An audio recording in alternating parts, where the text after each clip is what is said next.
Hi hello എല്ലാവർക്കും എയ്സിൻ്റെ മറ്റൊരു online ക്ലാസ്സിലേക്ക് സ്വാഗതം. അപ്പോൾ നമ്മൾ ഇന്നത്തെ ക്ലാസ്സിൽ ഡിസ്കസ് ചെയ്യുന്നത് SSCയുമായി ബന്ധപ്പെട്ട് വന്നിരിക്കുന്ന കുറച്ച് ഫിസിക്സിൻ്റെ കുറച്ച് പ്രീവിയസ് ക്വസ്റ്റ്യൻസ് ആണ് നമ്മൾ ഡിസ്കസ് ചെയ്യാൻ പോകുന്നത്. അപ്പോൾ ഒന്നാമത്തെ ചോദ്യത്തിലേക്ക് കിടക്കാം. ആദ്യത്തെ ക്വസ്റ്റ്യൻ എന്ന് പറയുന്നതാണ് the atmospheric air is held to the earth by dash. അപ്പം നമ്മുടെ ഭൂമിയുടെ അന്തരീക്ഷ വായുവിനെ പിടിച്ചു നിർത്തിയിരിക്കുന്ന ബലം ഏതെന്നുള്ളതാണ് ചോദ്യം എന്ന് പറയുന്നത്. നമ്മുടെ ഫോഴ്സസുമായി ബന്ധപ്പെട്ട് വന്നിരിക്കുന്ന ഒരു ചോദ്യമാണ്. അപ്പം ഭൂമി ഒരു വസ്തുവിനെ ആകർഷിക്കുന്ന ബലത്തിന് പറയുന്ന പേരാണെന്ത്? ഭൂഗുരുത്വം അഥവാ ഗ്രാവിറ്റി അല്ലെങ്കിൽ ഗുരുത്വാകർഷണ ബലം എന്ന് പറഞ്ഞാലും തെറ്റില്ല.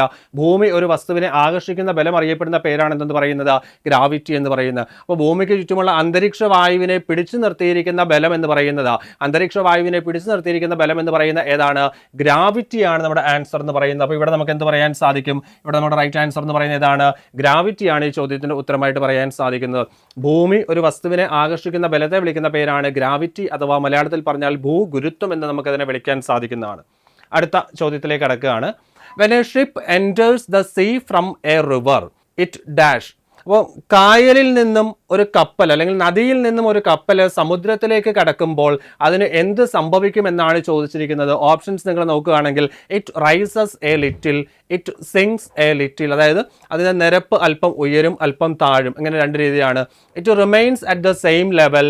ഓപ്ഷൻ ഡി എന്ന് പറയുന്നത് it rises or sings depending on the material it is made of എന്നാണ് പറഞ്ഞിരിക്കുന്നത്. അത് നിർമ്മിതമായിരിക്കുന്ന വസ്തുവിൻ്റെ മെറ്റീരിയലിനെ ആശ്രയിച്ചിരിക്കുന്നതാണ് പറഞ്ഞിരിക്കുന്നത്. ചോദ്യത്തിൻ്റെ ബേസ് എന്ന് പറയുന്നത് സാന്ദ്രതയാണ്. ഡെൻസിറ്റിയെ അടിസ്ഥാനമാക്കിക്കൊണ്ടുള്ള ചോദ്യമാണ്. പദാർത്ഥങ്ങളുടെ സാന്ദ്രത. അപ്പോൾ ഡെൻസിറ്റിയെ കുറിച്ച് പറയുമ്പോഴത്തേക്ക് നമ്മുടെ ശുദ്ധജലത്തിന്റെ അല്ലെങ്കിൽ പ്യുവർ വാട്ടറിന്റെ ഡെൻസിറ്റി എന്ന് പറയുന്നത്, ശുദ്ധജലത്തിന്റെ സാന്ദ്രത എന്ന് പറയുന്നത് എത്രയാണ്? പ്യുവർ വാട്ടറിന്റെ ഡെൻസിറ്റി എന്ന് പറയുന്നത് 1000 കിലോഗ്രാം പെർ മീറ്റർ ക്യൂബാണ്. അല്ലെങ്കിൽ നദീജലത്തിൻ്റെ അല്ലെങ്കിൽ കായൽ ജലത്തിൻ്റെ സാന്ദ്രത എന്ന് ചോദിച്ചാലും മാറ്റമില്ല, നമുക്ക് എന്ത് തന്നെ പറയാം, 1000 കിലോഗ്രാം പെർ മീറ്റർ ക്യൂബാണ് നദീജലത്തിൻ്റെ സാന്ദ്രത എന്ന് പറയുന്നത്. എന്നാൽ സമുദ്രജലത്തിൻ്റെ സാന്ദ്രത അഥവാ സീ വാട്ടറിൻ്റെ സാന്ദ്രത എന്ന് പറയുന്നത് 1036 കിലോഗ്രാം പെർ മീറ്റർ ക്യൂബാണ്. അപ്പോൾ ഈ ചോദ്യത്തിൻ്റെ ബേസ് എന്ന് പറയുന്ന ഡെൻസിറ്റിയാണ്, ഡെൻസിറ്റി ഓഫ് വാട്ടർ ആണ്. അപ്പോൾ നദീജലത്തിൽ നിന്ന് സമുദ്രജലത്തിലേക്ക് കപ്പൽ സഞ്ചരിക്കുമ്പോഴത്തേക്ക് ആ ജലത്തിൻ്റെ സാന്ദ്രത കൂടുകയാണ് ചെയ്യുന്നത്. അപ്പോൾ സാന്ദ്രത കുറഞ്ഞ ജലത്തിൽ നിന്നും സാന്ദ്രത കൂടിയ ജലത്തിലേക്കാണ് കപ്പൽ സഞ്ചരിക്കുന്നത്. അപ്പോൾ സാന്ദ്രത കൂടിയിടത്തേക്ക് ആ കപ്പൽ വരുമ്പോഴത്തേക്ക് കപ്പലിൻ്റെ നിരപ്പ് അല്ലെങ്കിൽ ലെവല് അല്പം ഉയരുകയാണ് ചെയ്യുന്നത്. അപ്പോൾ it rises A little. Option A ആണ് നമുക്കിവിടെ റൈറ്റ് ആൻസർ ആയിട്ട് പറയാൻ സാധിക്കുന്നത്. ഡെൻസിറ്റി എന്ന ടോപ്പിക്ക് നമുക്ക് വളരെ പ്രധാനപ്പെട്ട ടോപ്പിക്കാണ്. നമ്മൾ ഒരുപാട് ഡീറ്റെയിൽ ആയിട്ട് മനസ്സിലാക്കി വെക്കുന്ന ടോപ്പിക്കാണ് ഡെൻസിറ്റി. ഡെൻസിറ്റിയെ ബേസ് ഒരുപാട് ചോദ്യങ്ങൾ വരുന്നതാണ്. അങ്ങനെ വന്നിരിക്കുന്ന ഒരു ക്വസ്റ്റൻ ആണ് ഈ പറഞ്ഞിരിക്കുന്നത്. അടുത്ത ചോദ്യത്തിലേക്ക് കിടക്കുകയാണ്. Which of the following liquids has the least density? സാന്ദ്രത ഏറ്റവും കുറഞ്ഞ ദ്രാവകം ഏതെന്നാണ് ചോദിച്ചിരിക്കുന്നത്. തന്നിരിക്കുന്ന ഓപ്ഷൻ അനുസരിച്ച് പറഞ്ഞാൽ fresh water, sea water, petrol, mercury. ഈ തന്നിരിക്കുന്നതനുസരിച്ച് സാന്ദ്രത ഏറ്റവും കുറവുള്ള ആളെന്ന് പറയുന്നത്, ഞാൻ ഒന്നങ്ങ് മാർക്ക് ചെയ്യാണ്, ഏറ്റവും കുറഞ്ഞ ആളെ ആദ്യം എടുക്കുകയാണ്. പെട്രോൾ ആണ് ഏറ്റവും കുറവ്. പെട്രോൾ കഴിഞ്ഞാൽ പിന്നെ സാന്ദ്രത കൂടുതൽ എന്ന് പറയുന്നത് ശുദ്ധജലമാണ്. ശുദ്ധജലം കഴിഞ്ഞാൽ പിന്നെ മൂന്നാം സ്ഥാനത്ത് സാന്ദ്രത കൂടിയ മൂന്നാമത്തെ ആളാണ് സോൾട്ട് വാട്ടർ. ഈ തന്നിരിക്കുന്നതിൽ സാന്ദ്രത ഏറ്റവും കൂടിയെന്ന് പറയുന്നത് നമ്മുടെ മെർക്കുറിക്കാണ്. മെർക്കുറിയുടെ സാന്ദ്രതയാണ് 13,000 സംതിങ് ആണ്, 13,900, 14,000 അടുത്ത് വരും മെർക്കുറിയുടെ സാന്ദ്രത എന്ന് പറയുന്നത്. അപ്പോൾ ഇവിടെ ഈ തന്നിരിക്കുന്ന ചോദ്യത്തിൽ ഡെൻസിറ്റി ഏറ്റവും കുറവ്, സാന്ദ്രത ഏറ്റവും കുറവെന്ന് പറയുന്ന ആർക്കാണ്? പെട്രോൾ ആണ് റൈറ്റ് ആൻസർ എന്ന് പറയുന്നത്. അടുത്ത ക്വസ്റ്റ്യനിലേക്ക് കടക്കുകയാണ്. അടുത്ത ക്വസ്റ്റ്യൻ എന്ന് പറയുന്നതാണ് what is the unit of the physical quantity momentum? അപ്പോൾ മൊമെന്റത്തെ കുറിച്ച് പറയുമ്പോൾ നമ്മൾ മൊമെന്റത്തെ ഡിഫൈൻ ചെയ്യുന്നത് ഇങ്ങനെയാണ്. മൊമെന്റം എന്ന് പറയുന്നത് മാസ് ഇൻറ്റു വെലോസിറ്റി ആണ്. മാസ് ഇൻറ്റു വെലോസിറ്റി ആകുമ്പോൾ മൊമെന്റം എന്ന് പറയുന്നത് നമുക്ക് ഇങ്ങനെ എഴുതാൻ സാധിക്കും. മൊമെന്റത്തിന്റെ യൂണിറ്റ് ആയിട്ട് കിലോഗ്രാം മീറ്റർ പെർ സെക്കൻഡ് എന്ന് പറയാൻ സാധിക്കും. മൊമെന്റത്തിന്റെ യൂണിറ്റ് എന്ന് പറയുന്നത് എന്താണ്? കിലോഗ്രാം മീറ്റർ പെർ സെക്കൻഡ് ആണ്. പക്ഷേ ഓപ്ഷൻ നോക്കുമ്പോൾ നമുക്ക് അങ്ങനെ ഒരു ഓപ്ഷൻ കിടപ്പില്ല. എന്താണ്? കിലോഗ്രാം മീറ്റർ പെർ സെക്കൻഡ് എന്ന് പറഞ്ഞൊരു ഓപ്ഷൻ കിടപ്പില്ല. തന്നിരിക്കുന്ന ഫസ്റ്റ് ഓപ്ഷൻ എന്ന് പറയുന്നത് ന്യൂട്ടൺ പെർ സെക്കൻഡ് ആണ്. Newton second, joule second, erg second, Pascal second എന്നിങ്ങനെയാണ് തന്നിരിക്കുന്നത്. അപ്പോൾ ഇവിടുത്തെ നമുക്ക് ഓപ്ഷൻസ് വെച്ചൊന്ന് ചെക്ക് ചെയ്ത് നോക്കാം. ന്യൂട്ടൺ സെക്കൻഡ് എന്ന് പറയുമ്പോഴത്തേക്ക് ന്യൂട്ടൺ സെക്കൻഡിനെ നമുക്ക് വേണമെങ്കിൽ ഇങ്ങനെ മോഡിഫൈ ചെയ്യാം. ന്യൂട്ടൺ എന്ന് പറയുന്നത് kilogram metre per second square ആണ് ന്യൂട്ടൺ. അതേ ഇൻറ്റു സെക്കൻഡ് എന്ന് പറയുമ്പോൾ നമുക്ക് ന്യൂട്ടൺ സെക്കൻഡ് എന്ന് പറയുന്ന എന്തിന് ഇക്വലൻ്റ് ആയിട്ട് തന്നെ നമുക്ക് കാണാൻ സാധിക്കും? കിലോഗ്രാം മീറ്റർ പെർ സെക്കൻഡിന് ഇക്വലൻ്റ് തന്നെയാണ് ആരെന്ന് പറയുന്നത്? Newton second. അപ്പം മൊമെന്റത്തിന്റെ യൂണിറ്റ് എന്ന് പറയുന്നത് ന്യൂട്ടൺ സെക്കൻഡ് അഥവാ കിലോഗ്രാം മീറ്റർ പെർ സെക്കൻഡ് പറയാം. അപ്പോൾ ഇവിടെ ആൻസർ ആയിട്ട് നമുക്ക് എന്തെടുക്കാൻ സാധിക്കും? ഓപ്ഷൻ എ ആണ് റൈറ്റ് ആൻസർ. അടുത്ത ചോദ്യം, the nature of fuse wire is dash. Fuse വയറിന്റെ പ്രോപ്പർട്ടിയെ ബേസ് ചെയ്തുകൊണ്ട്, ഫ്യൂസ് വയറിനുണ്ടായിരിക്കേണ്ട പ്രോപ്പർട്ടീസിന് അല്ലെങ്കിൽ സവിശേഷതയെ ബേസ് ചെയ്തുകൊണ്ടുള്ള ചോദ്യമാണ് high resistance, low melting point. High resistance, high melting point. Low resistance, high melting point. Low resistance, low melting point. അപ്പോൾ നമുക്ക് fuse വയറിന്റെ സവിശേഷതയെക്കുറിച്ച് പറയുമ്പോഴത്തേക്ക് നോക്കിയേ, ഫ്യൂസ് വയർ പ്രവർത്തിക്കുന്നത് എങ്ങനെയാണ്? അമിതമായിട്ടുള്ള വൈദ്യുതി കടന്നു പോകുമ്പോഴത്തേക്ക് ആ ഫ്യൂസ് ഉരുകി പോകും അല്ലേ? ഫ്യൂസ് ഉരുകി അതിലെ ഉപകരണങ്ങളെ സംരക്ഷിക്കണം. അപ്പോൾ ഫ്യൂസ് ഫ്യൂസ് വയർ പെട്ടെന്ന് ഉരുകണമെങ്കിൽ അവിടെ താപമുണ്ടാകണമെങ്കിൽ അവിടെ നമുക്കറിയാം ജൂൾ ഹീറ്റിംഗ് അനുസരിച്ച് H=I²RT ആണ്. H= എന്താ വരുന്നത്? I²RT ആണ്. അപ്പോൾ റെസിസ്റ്റൻസിനെ കുറിച്ച് പറയുമ്പോഴത്തേക്ക് റെസിസ്റ്റൻസ് ഹൈ ആയിരിക്കണം. ഫ്യൂസ് വയറിന്റെ റെസിസ്റ്റൻസ് എന്ന് പറയുന്നത് എന്താണ്?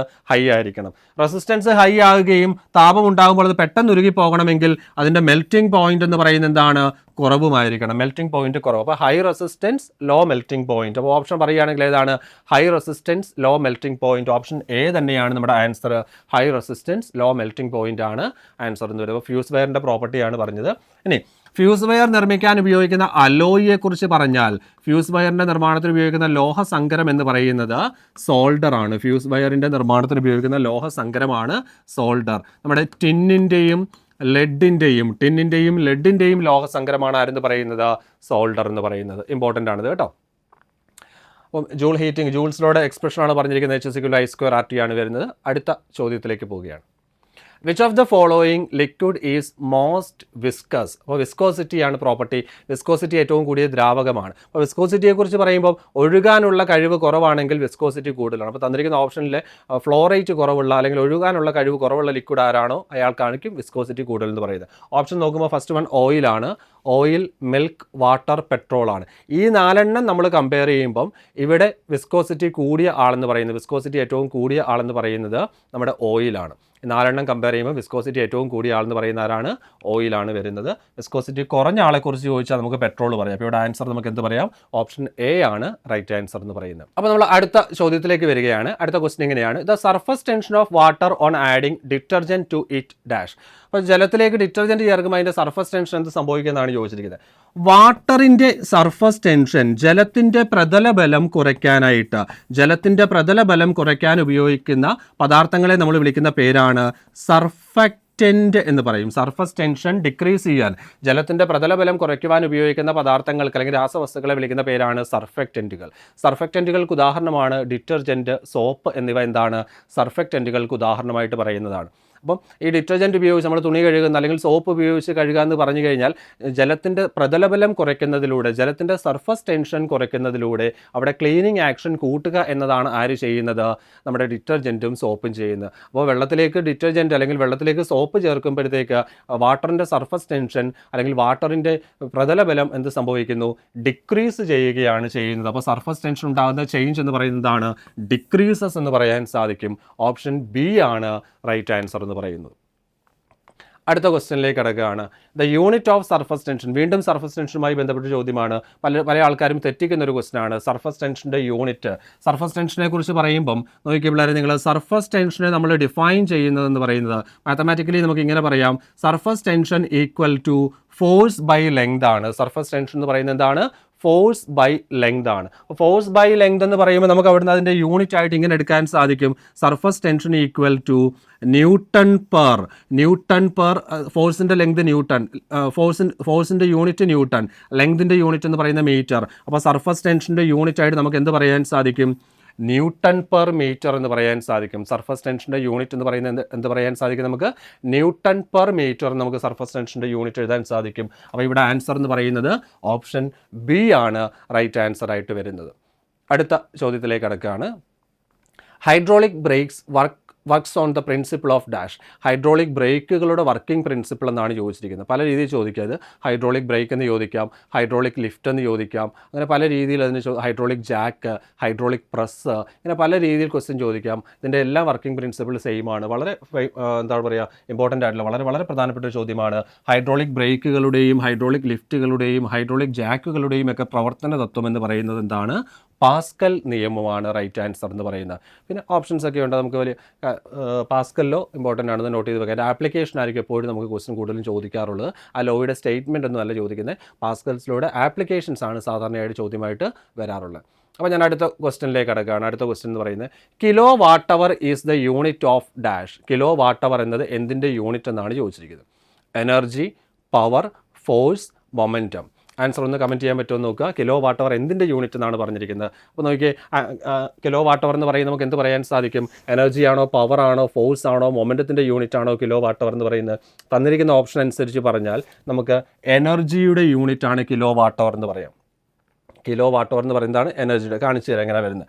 നമ്മൾ പവറിനെ ഡിഫൈൻ ചെയ്ത് നിങ്ങൾ നോക്കിയേ, power equal to work by ടൈമാണ്. Power equal to work by ടൈമാണ്. അതിനെ ഒന്ന് ക്രോസ് മൾട്ടിപ്ലൈ ചെയ്യുമ്പോൾ work equal to power into time എന്ന് പറയാൻ സാധിക്കില്ലേ? അപ്പോൾ അത് വെച്ചുകൊണ്ട് നമുക്ക് വർക്ക് അല്ലെങ്കിൽ എനർജി, വർക്കിൻ്റെ എനർജിയുടെയൊക്കെ യൂണിറ്റ് സെയിം തന്നെയാണ് കേട്ടോ. വർക്കിൻ്റെ എനർജിയുടെ യൂണിറ്റ് സെയിം ആണ്. അപ്പോൾ work equal to power into time ആണ്, അല്ലെങ്കിൽ energy equal to power into time എന്ന് പറയാം. അപ്പോൾ അവിടെ നമ്മൾ യൂണിറ്റ് എഴുതുമ്പം പവറിൻ്റെ യൂണിറ്റ് എന്ന് പറയുന്ന വാട്ടാണ്, ടൈമിൻ്റെ യൂണിറ്റ് എന്ന് പറയുന്നത് സെക്കൻഡാണ്. ഈ വാട്ടിൻ്റെ ഒരു ഹയർ യൂണിറ്റ് ആണ് കിലോ വാട്ട് എന്ന് പറയുന്നത്. വാട്ടിൻ്റെ ഉയർന്ന ഹയർ യൂണിറ്റ് ആണ് കിലോ വാട്ട്. ടൈമിൻ്റെ അതുപോലെ തന്നെ ടൈമിൻ്റെ യൂണിറ്റായ സെക്കൻഡ്, ടൈം എക്സ്പ്രസ് ചെയ്യാൻ ഉപയോഗിക്കുന്ന ഒരു ഹയർ യൂണിറ്റ് ആണ് അവർ. സെക്കൻഡ് കഴിഞ്ഞാൽ പിന്നെ മിനിറ്റ് ഉണ്ട്, മിനിറ്റ് കഴിഞ്ഞാൽ പിന്നെ ഇതുണ്ട് അവർ ഉണ്ട്. അപ്പോൾ നോക്കിയേ, കിലോ വാട്ട് അവർ എന്ന് പറയുന്നത് നമുക്ക് ഇങ്ങനെ പറയാം. കിലോ വാട്ട് അവർ എന്ന് പറയുന്നത് എന്തിൻ്റെ യൂണിറ്റ് ആണെന്ന് ചോദിച്ചാൽ വർക്ക് അല്ലെങ്കിൽ എനർജിയുടെ യൂണിറ്റ് ആണ് കിലോ വാട്ട് അവർ. അപ്പോൾ ഈ ക്വസ്റ്റ്യനിൽ നമുക്ക് തന്നിരിക്കുന്ന ഓപ്ഷൻ അനുസരിച്ച് നമുക്ക് ആൻസറായിട്ട് ആരെ ചൂസ് ചെയ്യാൻ സാധിക്കും? തന്നിരിക്കുന്ന അനുസരിച്ച് നമുക്ക് ആരെ ആൻസറായിട്ട് ചൂസ് ചെയ്യാൻ സാധിക്കും? ഓപ്ഷൻ എ, എനർജിയാണ് ഇവിടുത്തെ റൈറ്റ് ആൻസർ എന്ന് പറയുന്നത്. അപ്പം ഇതാണ് നമ്മുടെ ഉത്തരവായിട്ട് വരുന്നത്. നല്ലൊരു ക്വസ്റ്റൻ ആണ്. പല ആൾക്കാരും പെട്ടെന്ന് ചാടിക്കറി പവർ എന്നൊക്കെ പറഞ്ഞ് നിങ്ങൾ പലപ്പോഴും തെറ്റിക്കുന്ന ഒരു ചോദ്യമാണ്. പവർ അല്ല, എനർജിയുടെ യൂണിറ്റ് ആണ് കിലോ വാട്ട് അവർ എന്ന് പറയുന്നത്. അപ്പം കാര്യങ്ങൾ ചെയ്ത് മനസ്സിലായെന്ന് വിചാരിക്കുകയാണ്. അപ്പോൾ ഇത്രയും ക്വസ്റ്റൻസ് നിങ്ങൾക്ക് പ്രയോജനം ചെയ്യുമെന്ന് വിചാരിക്കുകയാണ്. അപ്പോൾ തൽക്കാലത്തേക്ക് നമ്മൾ അവസാനിപ്പിക്കുന്നു. കൂടുതൽ ചോദ്യങ്ങളുമായിട്ട് നമുക്ക് മറ്റൊരു സെഷനിൽ വീണ്ടും കാണാം. താങ്ക്